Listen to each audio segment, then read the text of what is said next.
Imprimatur. Nihil obstat. La legislación eclesiástica sobre censura de libros vigente bajo su santidad, el Papa Juan Pablo II, desde el 19 de marzo de 1975, As.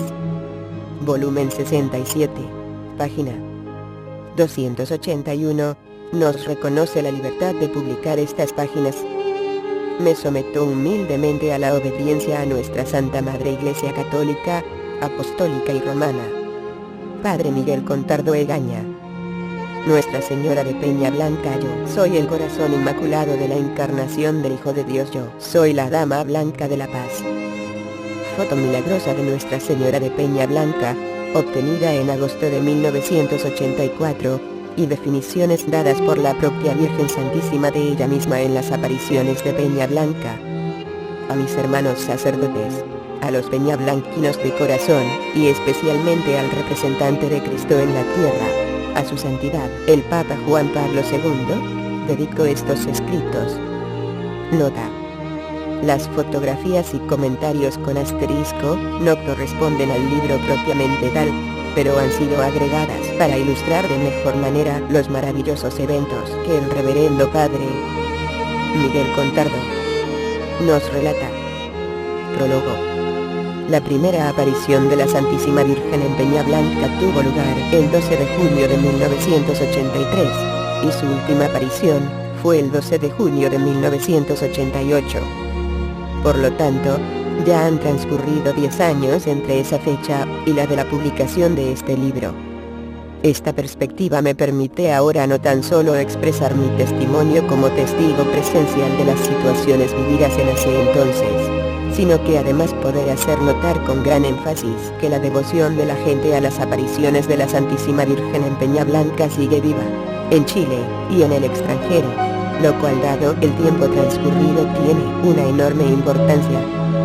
Al respecto, se debe recordar que las propias autoridades eclesiásticas de esa época sometieron la autenticidad de estas apariciones al juicio del tiempo, señalando públicamente que, si eran obra de Dios, nada ni nadie podría impedir que la devoción de la gente a ellas perdurara en el tiempo. Dos han sido los motivos especiales para publicar este escrito. El primero y principal es el expreso deseo y suave mandato de Nuestra Señora que nos pidió en varias ocasiones que diéramos testimonio de nuestras vivencias en Peña Blanca, y de esta manera dar a conocer las maravillas que el Señor nos envía por medio de nuestra Santa Madre. El segundo motivo es para colaborar con los futuros investigadores, enviados por la Santa Sede para indagar con la seriedad, acuciosidad, respeto y amor los sucesos acontecidos en este rincón de Chile.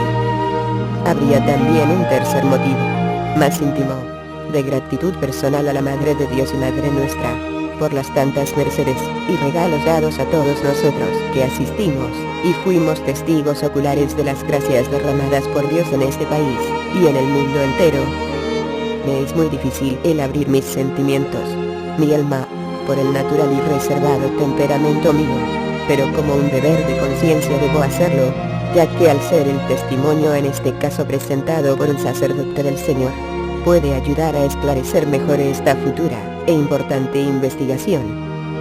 Constituirá un complemento de las narraciones que existen sobre estas manifestaciones sobrenaturales, realizadas por el arquitecto don Álvaro Barros, el ingeniero don Alejandro Cifuentes, el doctor don Alan Rojas, y la señora María Luisa Paredes de Jojot, testigos también oculares, y escogidos por la Virgen para esta empresa. Dada la existencia de estos libros, que contienen en extenso una descripción de las apariciones, y, particularmente, incluyen la transcripción de los mensajes dados por la Santísima Virgen en ellas, no requiero explicitarlos mayormente aquí. Por esta razón, solo incluyo aquellos mensajes que me han parecido de especial relevancia para el objetivo de este testimonio. Entrego con mucho cariño estas vivencias dedicadas a mi Madre Santísima, la Dama Blanca de la Paz, y a su divino Hijo Jesús, nuestro hermano mayor. No quisiera que nadie se llamara a engaño sobre lo que relato en este testimonio, en el sentido que podría buscarse en él un cierto grado de resentimiento por las situaciones vividas.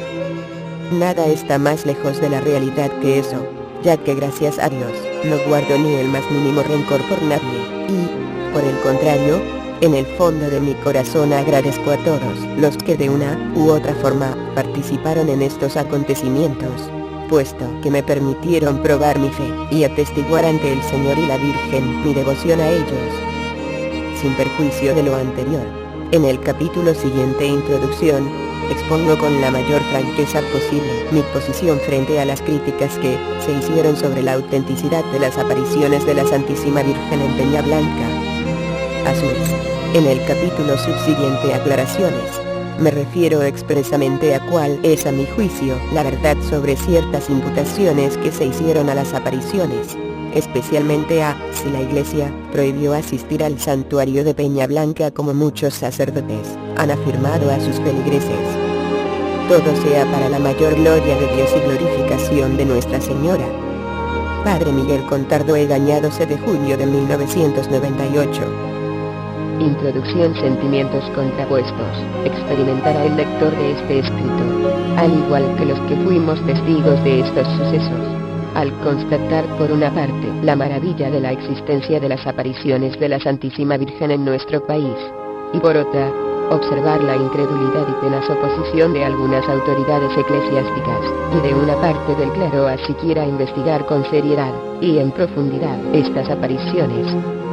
Resulta increíble que sin argumentos consistentes, y que más bien rayan en lo absurdo, se desconocieron los innumerables sucesos sobrenaturales que ocurrieron en Peña Blanca, y que están refrenados por fotos, videos, grabaciones, y el testimonio de miles y miles de testigos, entre los cuales tienen especial relevancia los que se vieron beneficiados con conversiones. Habría que subentender que todos estos sucesos fueron considerados como falsos, sin que hasta hoy día se haya dado ninguna explicación de cómo pudieron ocurrir en forma natural. Simplemente se descalificaron sin dar explicaciones con alguna lógica. A su vez, también habría que suponer que los testimonios de decenas de miles de personas eran producto de su imaginación, o fueron engañados con efectos técnicos, con lo cual, implícitamente se está dudando de la capacidad de raciocinio de toda esa gente. ¿Podrá alguien en su sano juicio siquiera pensar que era factible engañar a esas personas, dadas las condiciones en que se presentaban los fenómenos sobrenaturales? Y por último, si todo lo anterior no bastará, ¿por qué desconocieron o soslayaron la existencia de una infinidad de conversiones? ¿O es que ellas no significaban nada? En todo caso, no es la primera vez que se necesita de muchos años para que se acepte oficialmente la existencia de un hecho sobrenatural como este. Se criticó también la veracidad de los sucesos que allí ocurrieron por algunas personas que sufrieron daños, por ejemplo, en su visión, con motivo de contemplar lo que sucedía con el sol. A mi juicio, es claro que ellos deberían atribuirse a las tal vez poco precisas instrucciones de los que dirigían en esas ocasiones a la muchedumbre de varias decenas de miles de personas, con todas las dificultades de comunicación que ello conllevaba. Pero, sobre todo se produjeron por la imprudencia y porfía de la gente que insistía en hacer las cosas en momentos que ya no eran los precisados por la Santísima Virgen. En el caso particular de Peña Blanca, lamentablemente ayudó a crear un sentimiento de escepticismo en la gente, la actitud que tuvo el vidente tiempo después que las apariciones terminaron. Al respecto, desgraciadamente no se tuvo en cuenta que esta era una prueba más de fe, y que el vidente actuó conforme al libre albedrío que todos tenemos. No tiene sentido pensar que una persona, por haber sido vidente, tiene trazado su futuro, y que tiene necesariamente que comportarse de una determinada manera. Por cierto, que también puede escoger su propio camino, aun cuando éste parezca ser totalmente errado, sin que por ello resulte más o menos confiable su actuación anterior como vidente.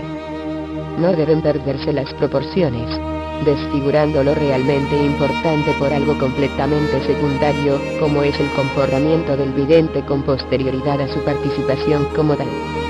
Pienso que mayor mérito tienen aún los que, a pesar de esta terrible prueba de fe, han seguido creyendo en las apariciones. Han pasado 10 años desde la última aparición de la Santísima Virgen en Peña Blanca, y la llama de la fe sigue prendida en su santuario. al cual continúan acudiendo muchos fieles, tanto chilenos como extranjeros. Es emocionante contemplar a esa gente que, no obstante todas las pruebas de fe a que han estado sometidas las apariciones de Peña Blanca, siguen creyendo en ellas, y permanentemente se están produciendo conversiones e infinidad de confesiones de personas que habían estado por muchos años apartadas de la religión.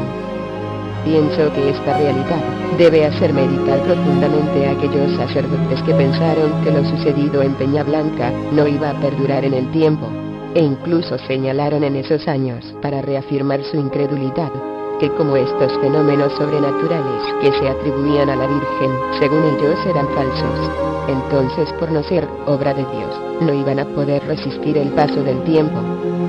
Por el contrario, dijeron altas autoridades del clero de ese entonces, que si efectivamente eran obra de Dios, nada ni nadie podría impedir que la devoción de la gente a las apariciones de la Virgen en Peña Blanca siguiera viva. Así ha sido, y pienso que cada uno de los sacerdotes chilenos debería, por sí solo, y en la soledad de su conciencia y de su personal compromiso con el Señor, replantearse su posición frente a las apariciones de la Santísima Virgen en Peña Blanca. No hay que olvidar nunca que cada uno deberá dar cuenta de sus actos, y de la influencia que esos actos tuvieron en la redención de las almas de sus feligreses, y que la humildad será la virtud que más apreciará Nuestra Señora. Fray Justo Pérez de Urbel, OSB, en su libro Vida de Cristo, Ediciones Rial, Sociedad Anónima, Madrid, cuarta edición, página 215, señala: los apóstoles se derramarán por la tierra para purificarla, para iluminarla, para ser normas vivientes de aquel programa que se levantaba frente al lago de Genesaret. Su misión es sublime, pero, ay de ellos, si se acobardan, si son infieles a su vocación, y si, por dejar que su fortaleza vacile, se convierten en motivo de ruina y de extravío para los hombres a quienes deben salvar. La propia Virgen Santísima envió un mensaje al respecto a los sacerdotes en una de las apariciones en Peña Blanca. Háblales, hijo mío, y grítalos sin temor, porque han de ser finalmente las víctimas de las almas que ellos han perdido. Yo me pregunto, ¿habrá un mayor motivo de pesar que lo que significó para los hombres y mujeres de nuestro país el haber perdido la oportunidad que sus pastores los guiaran y los condujeran a la luz que sobre esta tierra proyectó especialmente con sus apariciones Nuestra Señora? Felizmente, la misericordia de nuestro Señor Jesucristo es inmensa, y estoy cierto que tanto Él como la Santísima Virgen recibirán con gran alegría en sus brazos a aquellos sacerdotes que, deponiendo sus anteriores actitudes, den fe y proclamen en sus feligreses el reconocimiento a las apariciones de la Virgen Santísima en Peña Blanca, y atiendan a sus mensajes. Tal como ella lo señaló, llegará el día en que todo Chile reconocerá la veracidad de estos sucesos. A ello quiero contribuir con este escrito, aportando con la mayor humildad mi testimonio.